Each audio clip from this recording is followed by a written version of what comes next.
April 21st, 1789. John Adams is sworn in as the first U.S. Vice President. The ceremony took place 9 days before Washington's inauguration. 1794. New York City formally declares the coast of Ellis Island publicly owned so that they can build forts to protect New York City from the British. 1820. Danish scientist Hans Christian Ørsted is the first to identify electromagnetism when he observes a compass needle move. 1855, the first train crosses the Mississippi River's first bridge. It goes from Rock Island, Illinois to Davenport, Iowa.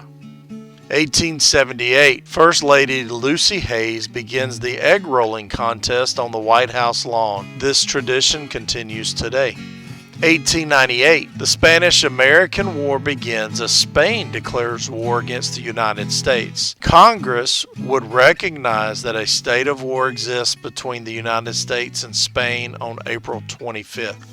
1918, during World War I, German fighter ace Baron Manfred von Richthofen, known as the Red Baron, is shot down and killed over Vaux-sur-Somme in France. Canadian pilot Arthur Roy Brown is credited for the kill. 1956, Elvis Presley's first hit record, Heartbreak Hotel, becomes #1 on the charts. 1984, after 37 weeks, Michael Jackson's album Thriller is knocked off his top album by the movie soundtrack for Footloose.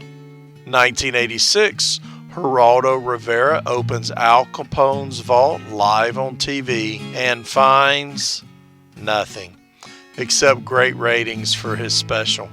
2019, teenage climate activist Greta Thunberg speaks at an Extinction Rebellion protest in London amid citywide climate protests where Waterloo Bridge was occupied for over 4 days.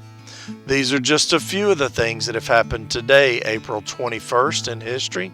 This has been Mr. Scott with Today in History. Thanks for watching.